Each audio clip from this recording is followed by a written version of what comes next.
Hey guys, today I'm going to be doing my out-of-box review for the HG Gundam The Origin Zaku 1.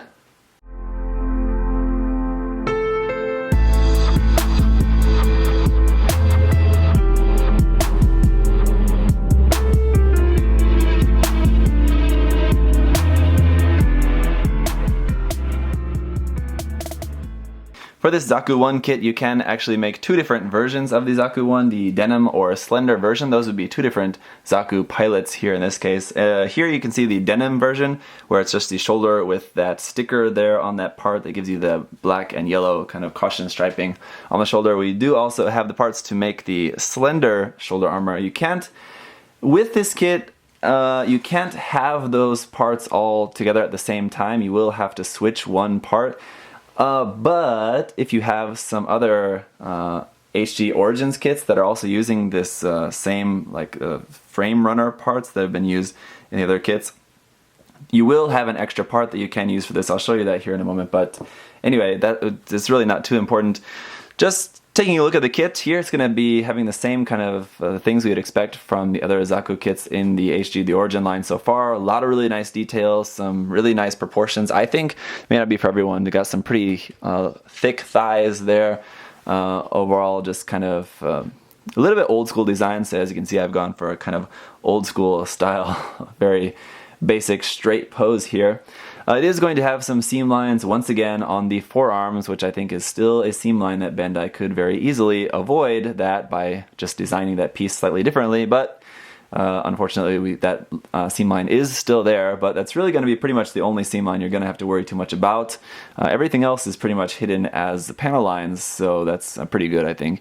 The shoulder armor, the rounded shoulder armor, will also have a seam line on there. Again, unfortunately, hopefully in the near future they'll be able to be molding these like Xeon type shoulder armors all in one piece like the 100 scale Ifrit, which was very, very convenient. But in the meantime, we're just going to have to do a little bit of gluing and sanding, not really too big of a deal. Pretty basic backpack there. You can see there is the holes on the sides of the backpack. That's for plugging in the connection piece so you can connect to the bazooka onto the backpack. For the weapons for this, we're going to have the same weapons we've had for a few kits now, for the TriStars kits, the Zaku 2 Shars version kit. So not really going to be anything new in terms of the weapons, or like the shield for the arm is going to be the same shield. So overall, not really a whole lot new about this kit. We just have some small design changes to change us into the Zaku 1. We've got rid of the tubing around on the head, the waist, and the legs, and just kind of simplified the design here a little bit. So let me go ahead and bring this up here. If you've watched any of my past videos on the previous Origin Zaku kits, you should have a good idea what to expect from the articulation, but just to go over that once again, we'll talk about that here. The mono eye inside there is not a molded detail, so it's just a sticker. If you are going to be painting that, you are going to have to either mask or in some way be able to make a circle of paint just on your own, because it's, again, unfortunately, not a molded detail. But the head is going to be able to go back about like that far down, about that far, pretty good, and then of course turn and do all that other stuff. The chest is still going to have that same motion of being able to bring the sides of the chest in just a little bit. In this case, it's not as much as I think with the Shars Zaku. We can see a nice cool little molded vent design there on the top of the torso. Shoulders are going to be able to go up. The shoulder armor is going to be able to move individually like this to move out of the way. We kind of can move stuff around a little bit, and then we can get the arm up to about that far. It is going to be a rotation there, double joint there, so you're going to have a really nice bend there all the way up in that arm, so that's nice. Here is the seam line there I was talking about there on the forearm. Just going to have to sand that and then probably go over with a scriber and rescribe those lines in there after sanding that, or you have to sand really gently or something anyway. And the wrists are just ball joints in the waist. Nice waist movement here. We have like the same part inside there that's going to allow you to get some really nice ab crunch movement there, bringing the back all the way up. These thruster belts here on the backpack move a little bit, and they actually feel kind of loose in there, but they do move slightly, but not really anything worth noting too much about. The skirts are all going to move individually. The front skirts move up like that. Nice design feature there. The side skirt's going to move a little bit up, not really a whole lot though. The back skirt is just fixed in that position. Here on the back we have a peg hole where you're going to be able to plug some stuff into there. We'll get back to that. The legs are going to be able to rotate side to side, get a double joint there in the knee with that knee armor separating out. Again, nice design there. Ankles are going to have to move side to side, but again, because of the shape of this lower leg and the feet, not really going to be a whole lot of room to move around in there. We do also have this nice separation here at the toe, or in the foot though. When you bend the foot all the way back, you get a little bit of nice separation there in the foot. So that's all pretty good. Here at the waist, I think I didn't mention this before, this has the same, let me just take off this stuff here so you can see, has this swinging joint here in the hip. So that is connected, so you'll have to take both legs forward at the same time. You can bring those legs nice and far forward if you wanted to do that. You can take advantage of that joint in the hip. I really personally don't ever find those joints like that in the hip all that helpful in terms of posing, but I guess it's nice that they're there, sort of, right? So again, the weapons and accessories and stuff aren't new, but let's go over that. One thing that you do have is a couple of extra parts that you could use if you're not going to be painting the kit and you did want to change up maybe some of the colors. One option that you do have is these kneecap parts. We do also have the black elbow parts as well, but they are different for this kit, so you're not going to be able to use those. The kneecaps, however, are exactly the same. The ones we're supposed to use are green, but we do have the like dark grayish black ones if you want to use those. You do have them. Then we have our bazooka. Again, this is not anything new, but it's a nice bazooka. I think we have a sticker there for the lens. This front handle moves up and down. The main handle moves forward and back. The cartridge here can be removed if you want. And then, of course, the camera also moves on that. And then we have this piece here, which is going to be the connection piece they're going to use for that. So you can connect that onto here, connect this onto here on the backpack, and then you can have that connected onto the backpack if you want. We've got that. We do have a couple hand options here on the kit. I've just got the holding hands, but then we do also have a open hand for the left hand. That's for like rifle support or just being an open hand. And then we have a trigger finger hand for the right hand. So that's going to be for holding our bazooka or rifle. So we have the Zaku rifle here, Zaku machine gun, I should say. Front handle is able to move side to side. The camera is able to move up and down. No stickers or anything on this, but just nice basic Zaku rifle here. While not in use, there's nowhere to plug this onto the kit, but there is an extra ammo drum. If you want to plug this onto the kit, you can plug this just here onto the back skirt, like so, for your extra ammo. Then we have the long rifle. I really love this weapon. We first saw this with the Char's Zaku kit. Have a sticker there for the camera lens on this one as well. Again, really cool design. This one, I think you're not really able to plug anywhere on the kit. It does have these, and I think in my review of the Char's Zaku, we talked about this a lot in the comments.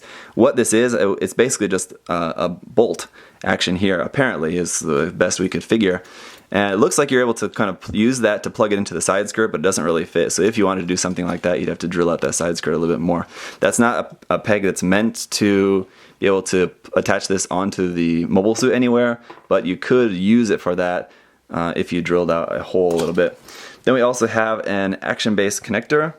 Again, unfortunately, though, this is the action-based connector that only plugs onto square type action bases. I wish they had it like the RG style where it had a square and then the circle on there as well, so you could use like peg style action based connectors. Unfortunate. And then we have the Heat Hawk, the activated version with no peg, and then the inactive version that does have a peg, so you can plug this onto the side skirt like so if you wanted. I believe this should fit on the back skirt as well. Something like that if you prefer on the back. I personally would, but I think mostly I would just prefer it not on the kit at all. And then here, okay, the last thing that I wanted to talk about was these are the parts for the slender version. Now the one part that you don't have is this one. We can pull this part out here. This is the part that's going to plug the arm into the body. And this part is actually from a different kit. So like if you, I can't remember which one, but I think it was maybe the Goof.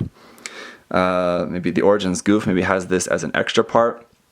So if you have that kit, I believe, you should have an extra piece of this, so then you can actually have this and you won't have to actually switch any parts. If you don't have that extra kit, your arm's just going to be like this, and if you want to be able to switch it, you're going to have to take that part out of that arm and put it into this arm. Not really a big deal, but again, if you have the extra part, you can just make this so that if you want to change the type of this one, you can change that without actually having to swap any parts. All you have to do is unplug the arm, plug it onto here, and then we have obviously 2 more ammunition packs here for the bazooka. Those can be on there if you want or not, just depends on you.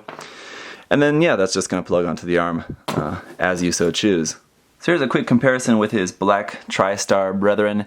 And yeah, obviously going to be very, very similar looking. They're going to share a lot of the same details, like the thighs and even the skirts are almost identically detailed.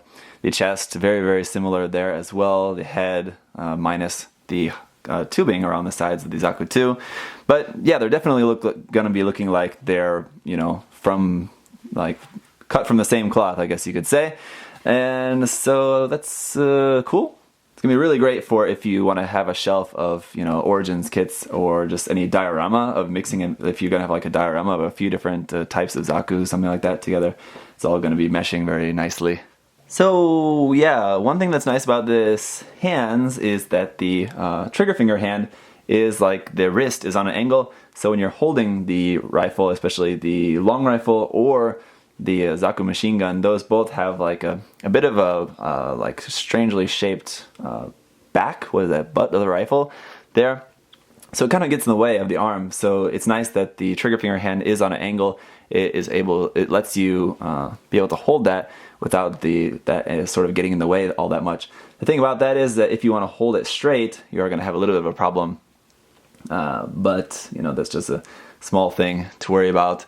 Otherwise, yeah, really, really nicely articulated kits. Same, I mean, it's the same like joints and frame parts as the same Zakus we had before. So, as I've said, now this is I don't know, 4th, 5th, 6th time of looking at reviewing a kit that's using the same frame. The articulation of this frame is really nice, so it's really great. It's not a full inner frame, so it's not going to be maybe as nice as, like, say, the Gundam Barbatos, for example, HG kit.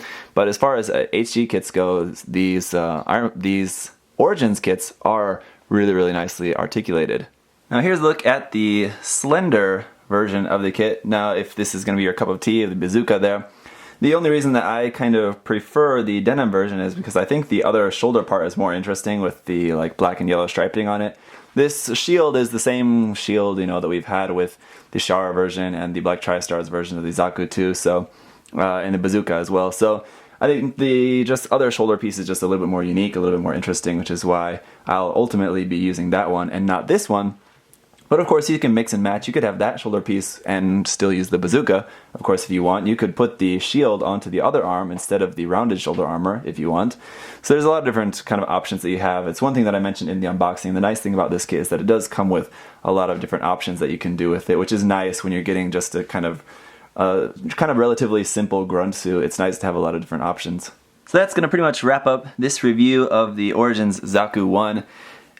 Great kit. We should be taking a look at the Thunderbolt version of the Zaku 1 pretty soon as well, so stay tuned for that review coming up. Basically here we've just got another really great Zaku kit from Gundam the Origins. All of the Origins kits have been really, really nice so far, so I expect nothing less out of the upcoming Gundam local type, but still totally perplexed by why the local type Gundam kit is set at 2,000 yen. At the moment of filming this review, it's still a complete mystery to me, but anyway, we'll find out soon enough when we have the kit. Anyway, if you guys have any other questions or comments about this kit, feel free to leave those down below. Really nice kit, great options, really great articulation, a lot of really nice posing options that you can do with this kit, especially if you have more than one of this or just more than one just Origins kits in general. They're going to look really nice posed together with each other, all sharing the same weapons and things like that. It's going to look pretty good. So thank you guys for watching. If you haven't seen any of my previous reviews of the other Origins Zaku kits, go back and check some of those out because they're all really nice. So thanks guys, bye bye.